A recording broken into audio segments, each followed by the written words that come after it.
ちは。今日はうちの、ガレージを紹介したいと思います。まず、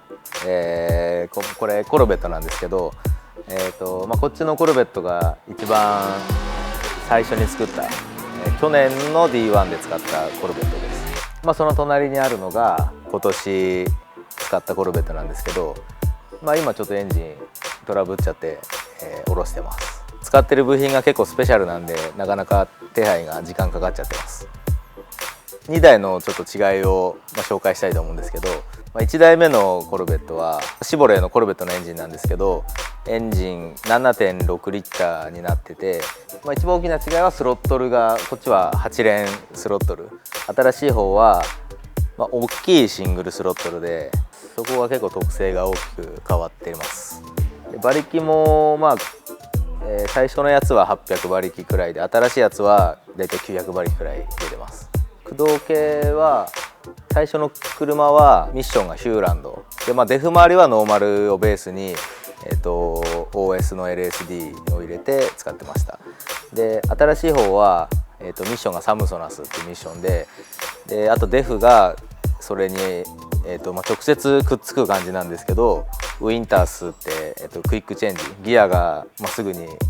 ァイナルギアを変えられるデフになってます。足回りに基本的に全部アルミで削りで作ってて、で、車庫帳は HKS さんの、僕の好みで作ってもらってます。ブレーキは、軽さを重視してアメリカの、ウィルウッドってとこのブレーキを使ってます。ドラッグ用のブレーキで、すごいペラペラなんですけど、ドリフトはそんなにブレーキ踏まないんで、重さ重視で使ってます。外装なんですけど、ラトビアで、コルベット用の、ドアとかハッチとか出てたんで、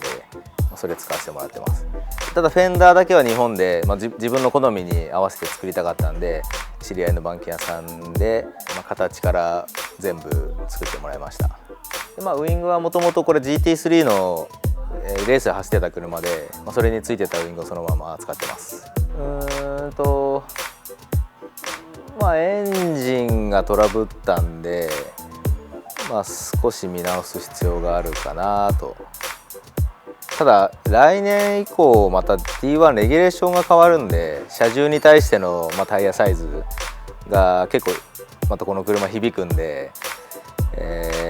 今車を重くするのも嫌なんで、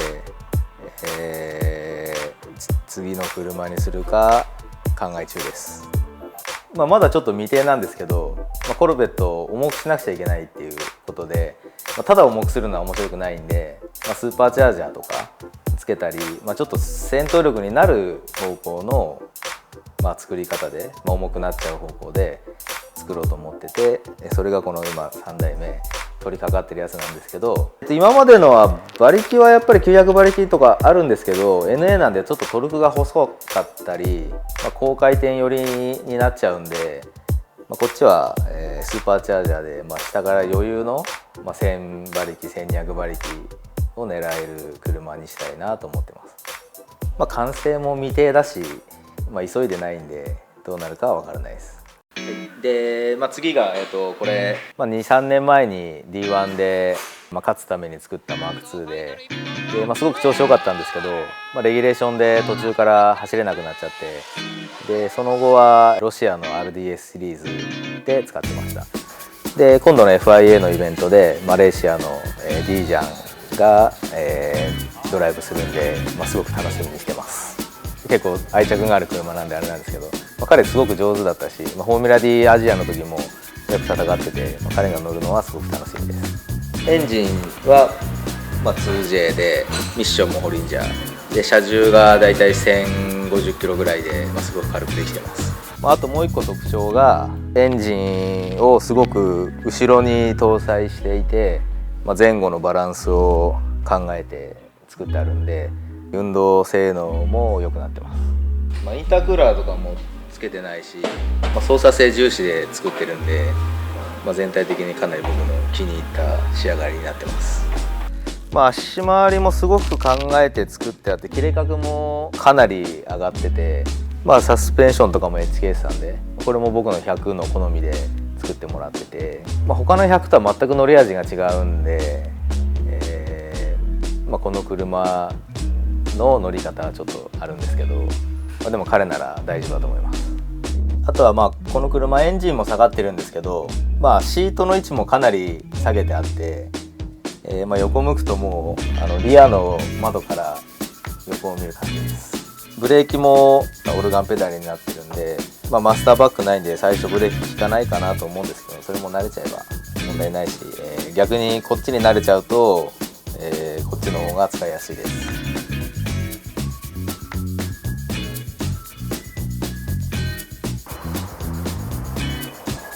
はい、ここが今、計画中の、車遊びができるちょっと基地を作ろうと思ってます。でこれもまたいつできるとか全く未定なんですけど、全面一応舗装にしちゃって、なんかいろいろ遊びができたらなと思ってます。ここはちょっと僕のまだ夢やりたいことがいろいろあるんで、それを全部詰めたいなと思ってます。